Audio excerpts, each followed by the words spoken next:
Proses evakuasi adas korban yang diduga tertimpa bangunan reruntuhan dari Pondok Pesantren Al-Hosini di Sidoarjo, Jawa Timur masih terus dilakukan. Langsung saja kita lihat bagaimana perkembangan terkini di lokasi. Saat ini kami akan terhubung dengan kontributor TV One Sudada Humaydi untuk menjelaskan bagaimana perkembangan evakuasi di lokasi. Humaydi. Laporkan saat ini saya berada di depan bangunan reruntuhan di mana beberapa menit yang lalu ada satu orang santri yang sudah terevakuasi oleh petugas gabungan. Di mana di beberapa menit yang lampau ada satu orang, jadi ada dua orang yang sudah terevakuasi dalam evakuasi tim gabungan ini. Begitu. Kondisi korban tersebut?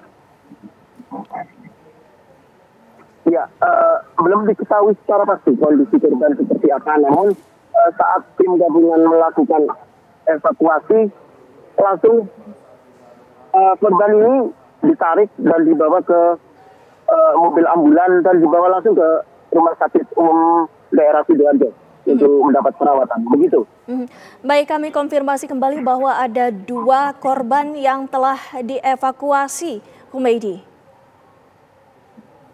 Iya, ada dua korban yang sudah terevakuasi. Jadi ini ada sejumlah wali santri, di mana mereka masih kebingungan melihat apa benar anggotanya yang masih berada di dalam reruntuhan tersebut. Saat ini mereka masih menunggu proses lebih lanjut. Siapa-siapa saja yang berada di dalam reruntuhan bangunan yang dua lantai ini. Dapat saya simpulkan kondisi bangunan ini ada tambahan dari di mana bangunan ini kelihatannya ada tambahan yang tidak sesuai dengan konstruksi bangunan tersebut, di mana patahan ini berada di beberapa titik, bukan di pinggir atau di samping, tapi berada di tengah, di mana menunjukkan bahwa kekuatan konstruksi bangunan ini tidak sesuai dengan spek peruntukan untuk bangunan kecil ini. Begitu. Dan saat ini apa yang menjadi kendala untuk dilakukannya evakuasi lebih lanjut terhadap korban-korban yang diduga masih ada di bawah reruntuhan, Humaydi? Ya, evakuasi terkendala di mana bangunan yang paling bawah ini terjepit oleh bangunan atasnya, di mana saat melakukan evakuasi, beban yang dilakukan untuk evakuasi oleh tim gabungan ini kesulitan, di mana beban tersebut cukup berat saat menarik korban atau membuka pintu ruang untuk evakuasi, begitu. Lantas skema apa yang dilakukan oleh tim SAR gabungan? Ya, mereka menggunakan alat berat seperti bor, seperti alat berat yang lain untuk evakuasi standar untuk karya. Jadi mereka tetap berupaya, di mana untuk mencari dan mengevakuasi korban yang masih tertimbun di dalam reruntuhan ini. Ya, kami juga mengetahui bahwa Wagub Jawa Timur juga memantau langsung prosesnya evakuasi. Bisa dijelaskan bagaimana koordinasi yang telah dilakukan? Ya, dari pantauan saya di lapangan, di mana tadi ada sejumlah pejabat dari Pemprov Jatim, ada Wakil Gubernur Jawa Timur, ada Bupati Sidoarjo, ada Kapolres Sidoarjo dan Dim Sidoarjo, di mana mereka lagi berkonsultasi untuk bagaimana cara untuk upaya evakuasi bangunan reruntuhan ini dan menyelamatkan beberapa santri yang masih tertimbun di dalam. Begitu.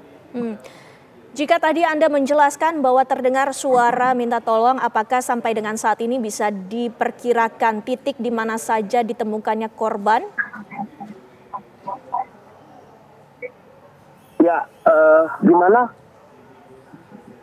Apakah suara minta tolong tadi, reruntuhan tadi, di bawah reruntuhan ada rintihan, ada teriakan, ada tangisan yang minta tolong untuk melakukan segera mereka dievakuasi, begitu.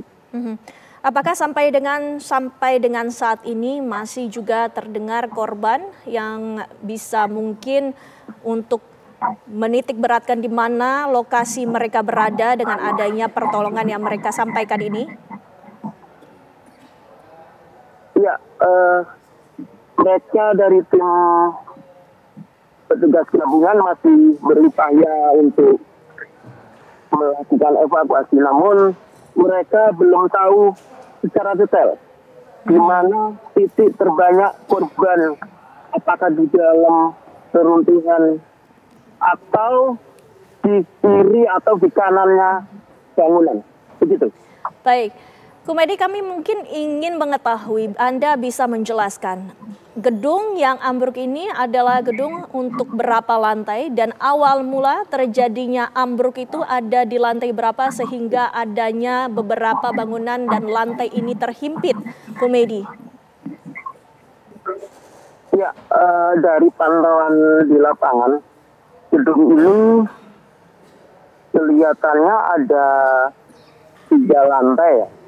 3 lantai dengan kondisi bangunan yang dari 3 lantai ini cukup berat, di mana ada lantai dasar ini sebagai yang kemarin yang tadi dimanfaatkan untuk musola dan sholat bareng. Lantai di atas ini masih belum difungsikan apa-apa sampai lantai ketiga, lantai paling atas. Jadi di atas itu ada tumpukan kayu. Terus ada beberapa tiang yang kondisinya patah, di mana tiang itu menyangga dari struktur bangunan yang 3 lantai ini. Begitu. Baik, Kumedi.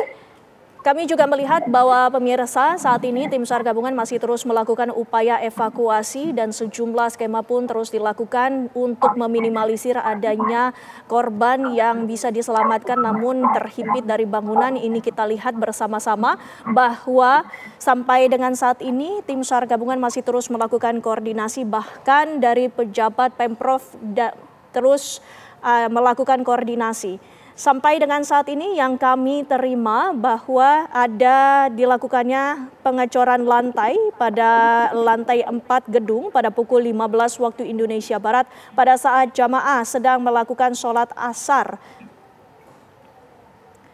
Dan untuk mengetahui bagaimana kemudian proses evakuasi ini, kami akan mencoba untuk menanyakan apakah sudah terhubung dari pihak perwakilan dari tim Basarnas. Selamat malam, Pak.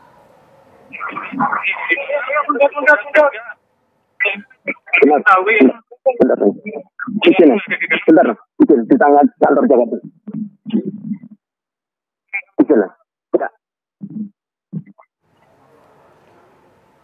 Iya, Mbak.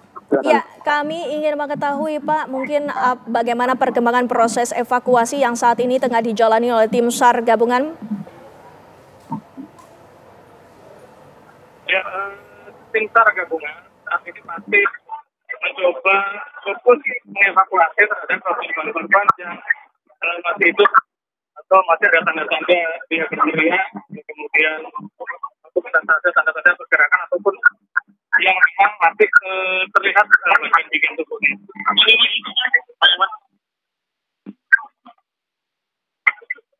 Dan juga sudahkah ada titik terang untuk dilakukannya evakuasi terhadap korban-korban yang berada di bawah reruntuhan, Pak? Ya, evakuasi masih tetap terus diupayakan seperti sekarang. Meskipun memang ini riskan sekali karena bangunan-bangunan ini tumpukannya cukup bangunan ini cukup tinggi ya sekarang dari pakai. Kemudian dan masih rawan sekali untuk kemudian untuk kembali kita menggunakan peralatan-peralatan yang menggunakan mesin yang bergetar. Pak Nanang, apakah sampai dengan saat ini diketahui ada berapa korban berdasarkan pendataan? Ya, saat ini masih pendataan. Jadi perkiraan itu awalnya adalah 200 orang, tapi kemudian pada saat terjadi kejadian kan banyak yang keluar ini tidak bisa diketahui masih berapa keluar itu berapa orang, sehingga masih bisa memastikan yang ada di dalam itu berapa. Untuk proses evakuasi yang saat ini tengah dilakukan, adakah kendala yang ditemui oleh tim SAR gabungan? Ya, untuk kendala tentunya karena rencana bangunan ataupun lokasi yang artinya posisi korban nggak harus dari satu tempat, jadinya perlu banyak tenaga dan juga peralatan yang harus digunakan. Antara peralatan yang ada sendiri kita masih terbatas dengan jumlah korban yang akan cukup banyak. Pak Nanang, apakah penggunaan alat berat juga akan dilakukan sebagai opsi evakuasi pada malam hari ini? Ya, betul juga. Untuk alat berat saat ini di lokasi. Sudah ada di lokasi. Tapi karena kita masih fokus mencari untuk mengevakuasi korban itu, sehingga alat berat bisa digunakan dulu. Jika itu digunakan akan membuat bangunan itu semakin runtuh. Untuk penerangan sendiri, Pak, saat ini sudah mulai petang dan menuju ke malam. Apakah itu juga menjadi kendala dari tim SAR gabungan? Ya, tentunya gabungan dan hubungan pemerintah daerah tentunya untuk penerangan tidak jadi permasalahan karena memang ada genset ataupun lampu yang cukup bisa menerangi pada saat kita melaksanakan evakuasi. Bagaimana tim SAR mengetahui titik di mana saja korban berada di bawah reruntuhan tersebut, Pak Nanang? Ya, artinya bahwa korban itu ada di lantai 1, kemudian bahwa pada saat itu adalah pada saat sedang untuk berjamaah, kemudian dengan runtuhnya bangunan yang lari dan juga prosesnya dapat tersebar. Saat ini kita masih fokus pada yang memang masih terlihat ataupun memang ada suara-suara bahwa mereka begitu. Sesungguhnya kondisi dari bangunan yang ambruk ini seperti apa, Pak? Untuk bangunan ini sebenarnya bangunan sudah lama ya, sudah lama yang dalam proses renovasi dan mungkin karena berat atau seperti apa runtuh dan menjatuhi bangunan yang bawahnya. Baik, terima kasih Pak Nanang informasinya dan juga perkembangan terbaru dari lokasi atas proses evakuasi yang dilakukan oleh tim SAR gabungan. Selamat malam, Pak. Dan pemirsa, kami juga akan langsung menghubungi dan juga saat ini menanyakan bagaimana kondisi dan juga perkembangan terbaru bersama reporter TV One. Sudah ada Goldi Gumilang yang akan mengabarkan bagaimana juga perkembangan di lokasi dan apa saja upaya-upaya yang telah dilakukan oleh tim SAR gabungan. Goldi. Kami pun juga akan langsung mengajak Anda bagaimana kondisi terkini di sana untuk melihat apa saja upaya-upaya yang dilakukan oleh tim SAR gabungan. Seperti yang diketahui pemirsa, Pondok Pesantren Al-Khosyini ambruk pada pukul 15 waktu Indonesia Barat. Diduga saat itu telah dilaksanakan sholat asar di lantai bawah dan juga gedung 4 lantai ini sempat ambruk. Berdasarkan informasi yang kami terima pula, kronologis kejadian terjadi sejak pada pukul 15 waktu Indonesia Barat saat dilaksanakannya sholat jamaah yang dilakukan oleh para santri, sholat asar, dan akibat pondasi tidak kuat menahan beban cor-coran yang mengakibatkan bangunan runtuh hingga lantai dasar. Pemirsa, kami masih akan melakukan informasi terkini dan juga mengabarkan kepada Anda bagaimana perkembangan terbaru di lokasi usai jeda pariwara berikut ini.